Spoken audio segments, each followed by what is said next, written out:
Hickok 45 here. Well, actually, I'm not here yet, but I'll be here directly in the video you're about to watch. And what you're about to watch is a video that John and I recorded before we fully understood the new YouTube terms of service, all right? So we have edited mainly the sponsorship spots, okay? So you'll see a few edit points in this video. And because of that, we want to be sure to thank the people that support us. One of them is Buds. You know Buds, a fixture in the industry. Been with us for over 10 years. Great company. Also Silencer Central. High quality company, and they do one thing really well, and you got to love that, don't you? Also the Sonoran Desert Institute, sdi.edu. You can get certified in gunsmithing. You can take all sorts of great courseware there from a distance.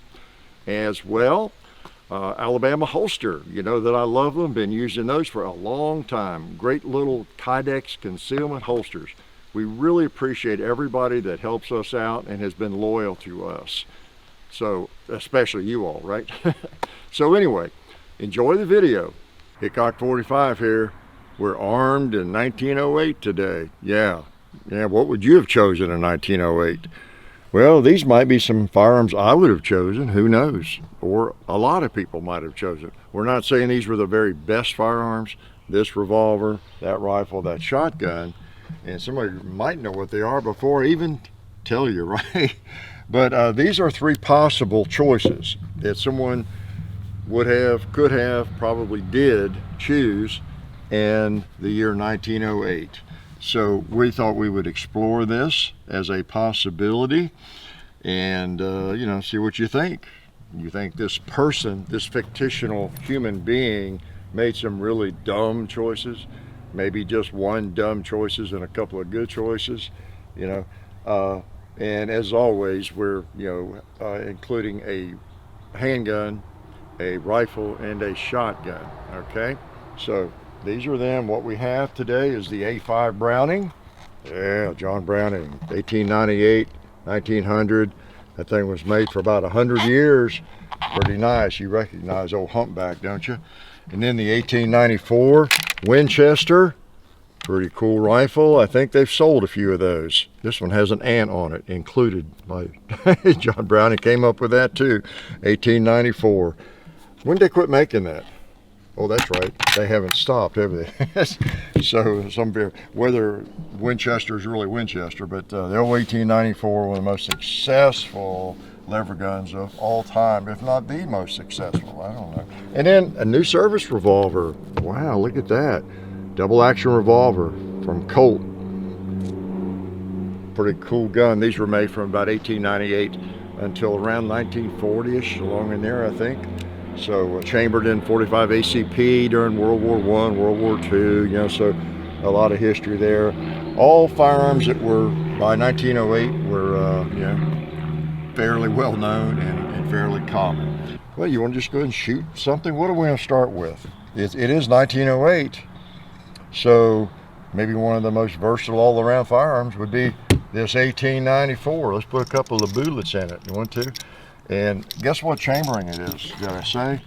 It's 30-30, one of the most popular rounds of all time. Yep. And the lever gun, very popular. They were very popular in the early 1900s, as they were in the century before that, right? Starting around, what, 1850s, 1860. So let's take a couple shots with this thing. 30-30. This 94 came out in 1894, imagine that.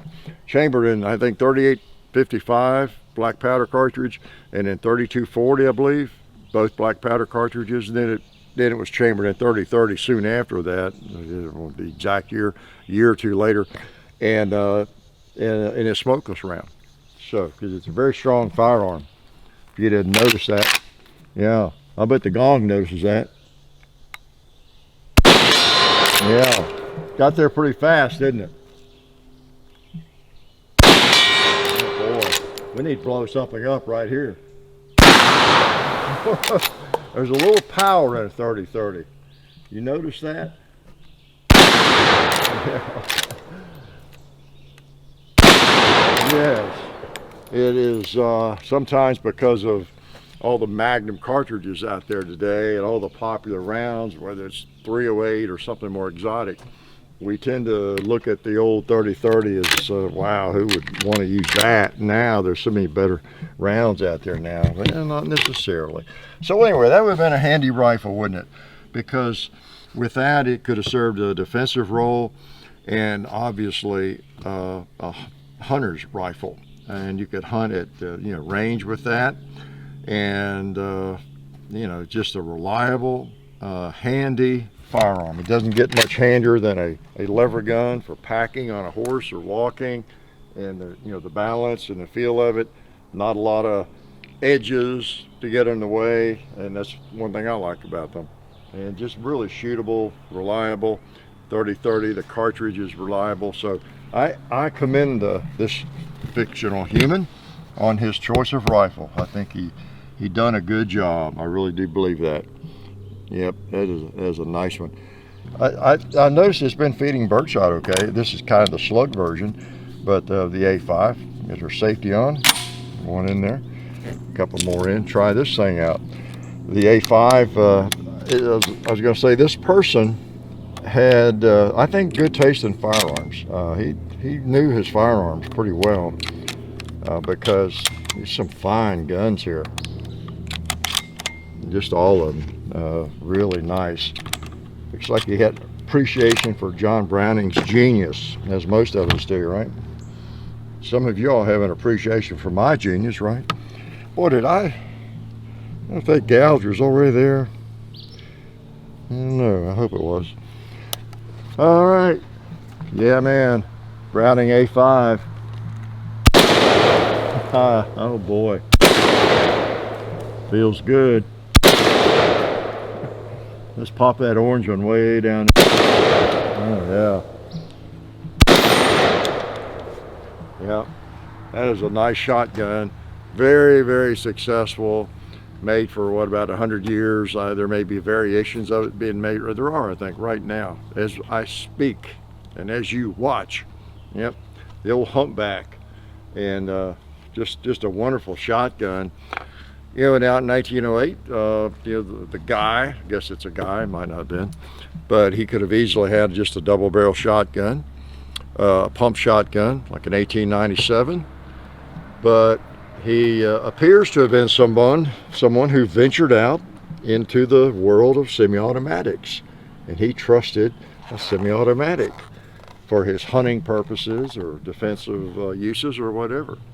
And you can always count on John Browning, right? You never go wrong with him. So again, I think this human had pretty good taste. That's a beautiful shotgun, functional, very, very, very nice. Yeah, he done good on them their long guns. I really think so. And I personally really applaud his choice on handguns. I like New Service revolvers, and just by some weird coincidence, apparently so did this guy.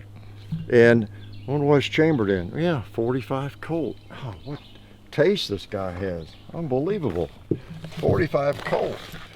Man, I'm just impressed with this fellow. Yep.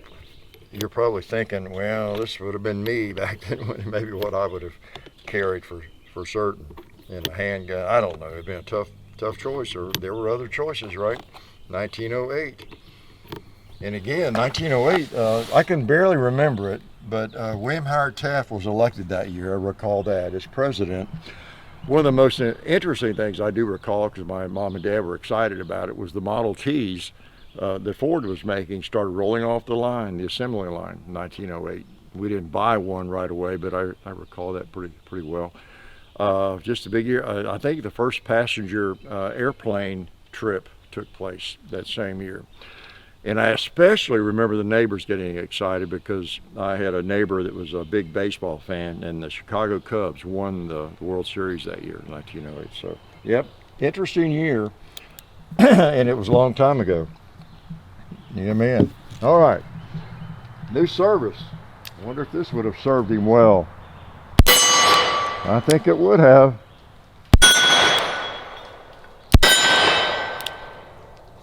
He could have gone wild boar hunting, I bet.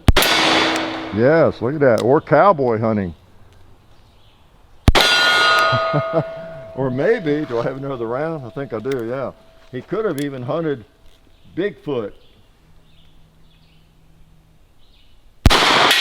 What'd I tell you? See, this thing would reach out with that barrel, that long sight radius. So this fellow might have been kind of a shooter, you know, or a gun guy. But all really good choices, I have to say. And you know, I don't know why he didn't choose a 1911, other than the fact that it wasn't 1911 yet, right? Could have chosen, though, a single action revolver, I don't know, a little Browning pocket automatic. What else was out there at that time? You know, even an old Smith & Wesson, and, you know, top break, and, you know, some other firearms. But he chose a big Colt.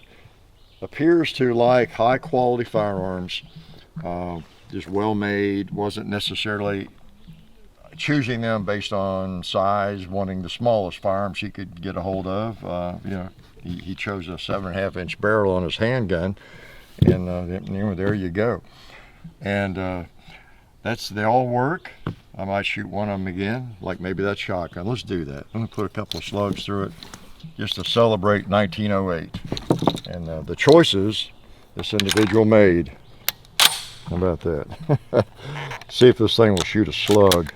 I think it specializes in that, right? So, armed in 1908. Wow. No Glocks in the mix. No SIGs. What was he thinking? What was he thinking? Well, let's see if a slug will reach out there through this thing. All right.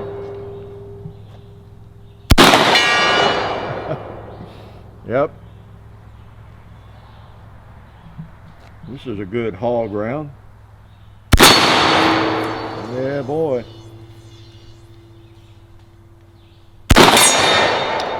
One more, I think. Yeah. So great choices, great choices. I commend him. I like all of his choices. If I had been around in 1908, well, I was, but I was too young to be choosing firearms. So Browning A5 for his shotgun, Auto 5, model 1894 Winchester for his rifle, and a New Service Revolver for his handgun. Pretty good choices. What would you have chosen if you had lived in 1908 and you were in need of a kind of a complete battery of firearms, a shotgun, a rifle, and a handgun? Think about it. If you know more about the history of firearms, you probably have more opinions on it, right? If you know nothing about the history of firearms, you're probably thinking, well, I would have chosen an AR-15 and a SIG P320 and maybe a P226. Just messing with you. No, what would you have chosen? And I'm not sure I would have chosen these specific three. I might have chosen something a little different. I don't know. Kind of depends on my mood, right? What kind of mood I was in. If I had just been a little bit older, I might have had some history there to share with you. So I appreciate y'all coming around and, you know, enjoying these three firearms with me. Come back and see us sometime. Life is good. Oh yeah, that's better. This is a great gun for defense. Oh hey, didn't see you guys there. While I've got you here, I want to remind you of our friends over at Talon Grips and Ballistol. Talon Grips makes grips, can you believe it, for all different types of firearms. You can get rough texture or more of a rubberized texture. It just sticks right on there. You know, really affordable, really cool option to improve the grip for your handguns or rifles. So please check them out at talongungrips.com. You'll be glad you did. And also Ballistol. Dad has been using Ballistol for many years. It's a cleaner and a lubricant, and it's non-toxic. It works really great, and we're happy to have them on board since it's been a part of our shooting endeavor for a very long time. So go to ballistol.com, talongungrips.com, and also while you're out there, I'm juggling all these things here. Also, while you're on the internet, please do check out our other social media like Hickok 45 on Facebook, There's also Hickok45 on Twitter, The Real Hickok45 on Instagram. There's a John_Hickok45 on Instagram where I do some things. There's Hickok45.com. You can find us also on Gunstreamer. So check out all that stuff and then watch more videos.